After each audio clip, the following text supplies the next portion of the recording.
How we doing today, neighbors? Ian with eTrailer here, and today we're going to be taking a look at our Curt universal wiring kit for 4-pole on our 2025 Kia Carnival. Let's go over a couple features of that 4-pole wiring, and then we'll handle the install. With this being universal, we do still maintain our normal 4-pole functions to include that tail light, turn signal, and brake lights.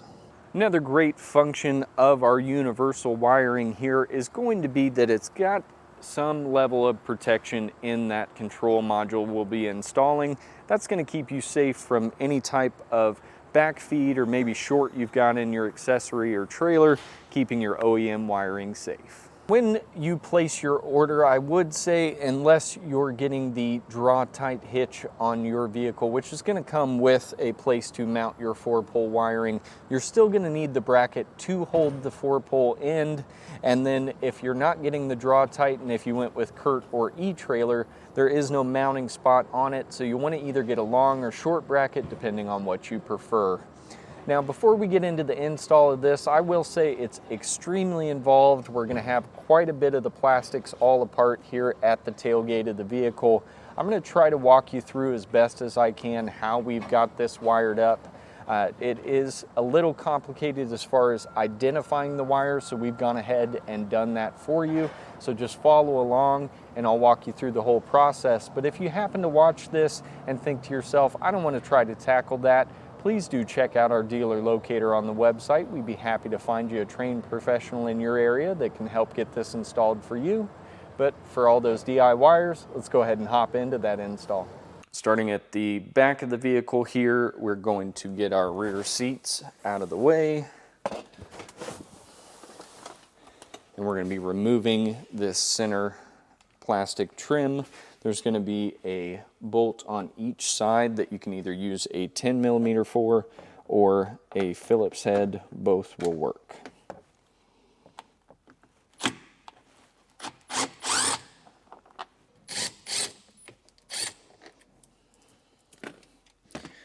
Now we can take our fingers, run that up the edge of the lower part of that plastic, starting to push up. Just kind of work your way across it back and forth on each edge. You'll be able to get your fingers in the ends here and pull upwards. You may have to pull back on our weather strip. We just want to force this up, and we can set that one aside. Now you won't be able to pull this plastic back right away because we do have a retention point up in between these two panels. So start with this upper kind of gray tan panel that's a different color, and you can pull that away all the same. There's just retention clips that are holding in at the bottom, and we'll yank that far enough back and pull it away that we can access back here.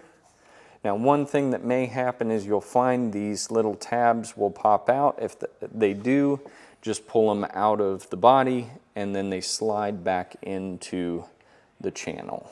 At the top of our larger panel, we do have a 10mm bolt that we'll need to remove on each side.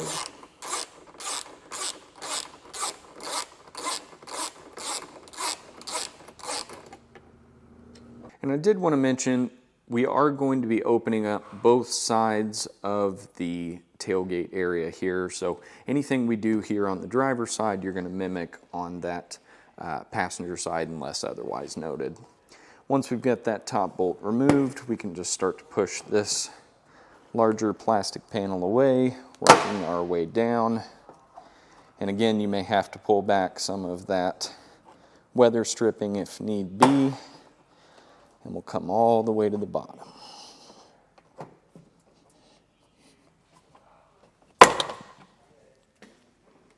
Now there's going to be some liberties to be able to run the wires the way you find fit, but allow me real quick just to be able to show you how we've got this all set up. May help your process a little bit. A couple things you're going to want to grab is zip ties for sure, and definitely some wire to be able to extend out a few of the wires back here. Now that rubber grommet on the bottom, once we've got everything ran through that we need ran through, we'll just put a good cut in that to be able to have those wires sit correctly in the grommet. So make your slice.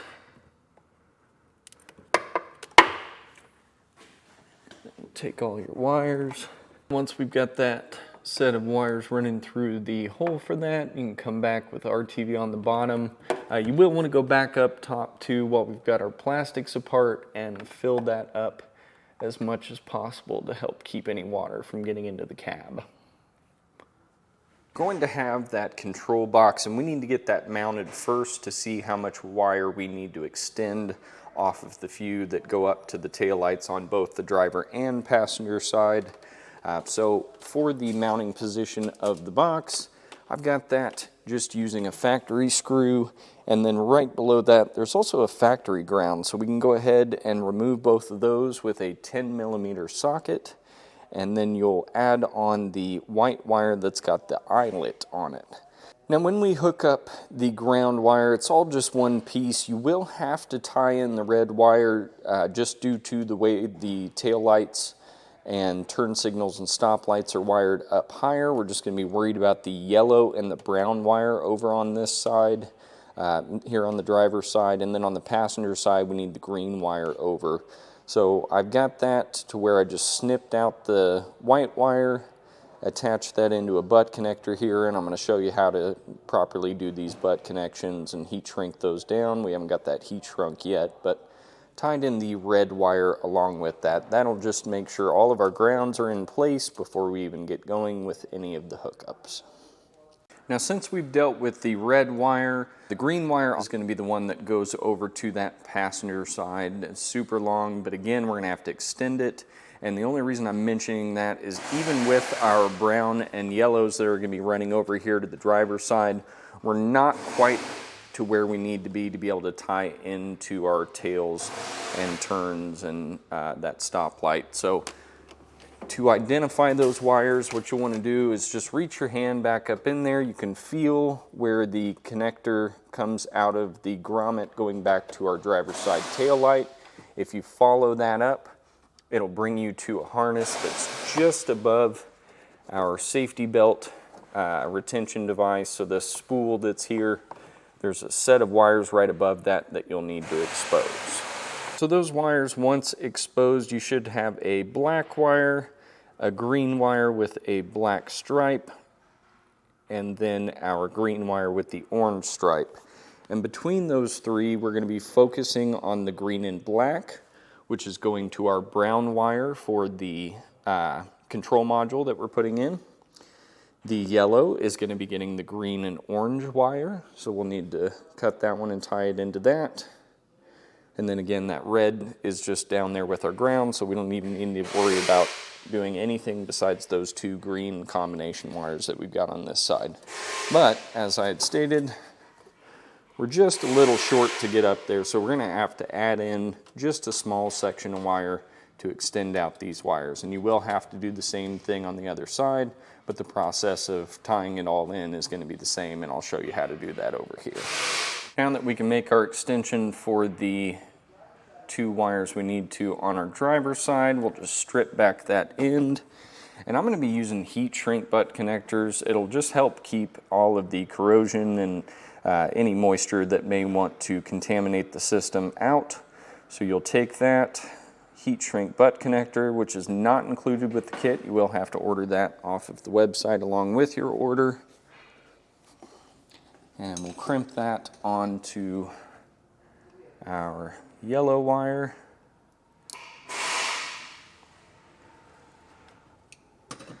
And I'm going to be using wire we just had laying around the shop, so I've got this additional yellow that I'm going to slide into the other side.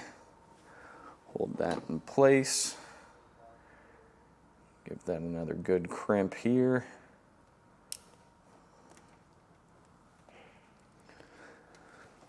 And then we can come back with that heat shrink heat gun here and just heat that up and get that squared away. Now, unfortunately, it's very difficult to show the connection happening up top as far as the wiring that we need for that yellow and the brown wire. So I'm going to give us an example here in a minute, but I did want to show what it'll look like once it's finished. So we've cut both that green and orange wire and the green and black wire, and both of those are tied to each other, and then on the opposite sides, so the green and orange we've got going to our yellow, and the green and black is going to the brown. And let me show you real quick how we tied those in, because again, extremely difficult to show with it being such a tight space. So here, since we're using a yellow and a brown, we'll say that the green and black is going to be our brown, represented by that. So when it's up there, it'll just be a single wire. We're going to cut it in half and strip both ends of it back.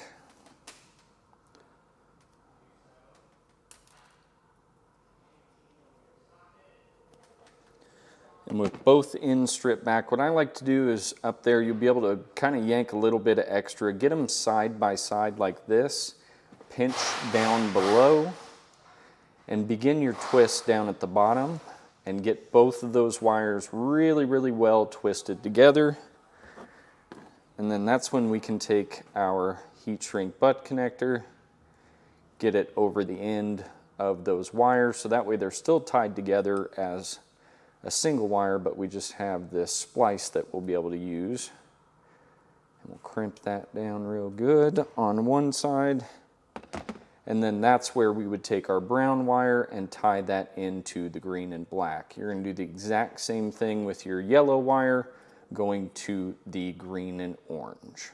With both of those tied in here on our driver's side, we now can turn our focus over to the passenger side and that green wire. So that green wire, again, like we had talked about before, will need to be extended. Best thing I can do to say to get that idea of how far that needs to be extended is run that following this path here. So from our box, we're just going to follow down below our plastic panels. And then on the inside, there is a factory harness that goes all the way across. So I've zip tied directly to that factory harness, coming back up the other side exactly like we did on the driver's side, following that up. And there's going to be another set of 3 wires exactly like we had on the driver's side. And fortunately, it is green and orange over on that passenger side. So we're tying in the same way we did with the brown and yellow wires with our green wire on the passenger side. That green wire is tied into another green and orange wire. Last remaining wire we've got off of that control box is going to be the black wire, which is going to get our power up from the battery. So we've got to run it all the way underneath the vehicle up to the front. So we're going to access on the driver's side this little plastic panel that just drops out. There's 6 of these push pin style connectors, and you can either use a flathead or push pin tool for those. And we'll get all 6 of those taken out to drop that panel. Now, I've already dropped our 4-pole wiring through the hole I'm about to show you, but just keep in mind you'll have to do that as well if you're going to be running that to the back of the vehicle. If you're just going to have that coming out of the tailgate, you'll leave that up there to be able to drop out. It does have the option for both, and both are acceptable, but this neighbor happens to be putting on a hitch as well today, and so we're going to mount that to the hitch. And that grommet that we're going to be pulling out is right here on the driver's side. And all you got to do is just take a flathead, or you can even just grab all of this looming and kind of give it a little tug, start one corner and pull that out. And we're going to run a good chunk of that power wire up into the vehicle. I've already got mine ran just for video purposes, but you'll want to run about maybe 2 to 3 feet up into it, and we're going to start our path going forward. There is some creative liberty as far as how you run the wire. This is a route that I found that's going to be super safe, keeping us away from any hot or moving items on the vehicle. That way we can keep that wiring good for the longevity of it. And from our grommet, we're going to be coming along the fender well on that driver's side, and then you can start to follow all of these hard brake lines that we've got. That's going to go up above our axle, following above the axle. Above that axle, then following those brake lines next to our fuel tank here. And we'll continue to follow all of the brake lines up to this under panel here. That I've just got it ran along the brake lines inside. You can use a long fish tape or something like that to be able to get it from one side to the other, all the way through that panel, and then up the brake lines of the firewall. Again, once you start running this, best thing to do is to have a fish wire already coming from the top down to the bottom here safely, so that way once we've got this far, we can just tie to that, bring the vehicle back down, and start our connections up top. Following up the firewall, I have gone ahead and already attached the fuse holder. You just strip back the end, the exact same we did with all the other wires, and then strip down one more end on that. We're going to be applying that ring terminal that came with the kit to that. And those just crimp on the same way we did with the butt connectors. Here on the battery positive side, we've got a few options as far as which stud you could pick. I'm choosing this lower one because after a couple tests on the other one, we found out that it's going to be the easiest one to close. But the nut does not come off that. They've got it crimped at the end of the bolt, so you cannot back that out. What you want to do is take that ring terminal, just cut out a little section of that to be able to slide over our stud. And then we'll take a 10 millimeter and tighten that back down.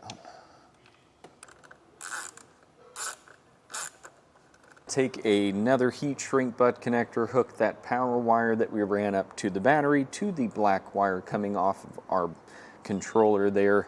We do want to leave just enough to be able to do any maintenance or any adjustments if we need to. And all that can just get tucked back in our plastics. With all that connected, we can take our 15 amp fuse and put that into the fuse holder. And we'll go ahead and close the cap and go to the back of the vehicle to test. Before we put any of the plastics back in place or just go ahead and button everything up, we do want to run that test. We're going to be using a tester today. Of course, you could just hook up to your trailer or accessory and double check all of our lights. Let me run up there and we'll run through those very quickly. Start with our brake lights, our left turn signal, that right turn signal, and then our running lights on and running lights off. And with that test completed, that will conclude the installation. Now we just need to go back through, install everything we took apart in reverse order. And that's going to do for our look at an installation of the Curt 4-pole universal wiring harness on our 2025 Kia Carnival. My name's Ian with eTrailer. I appreciate you watching.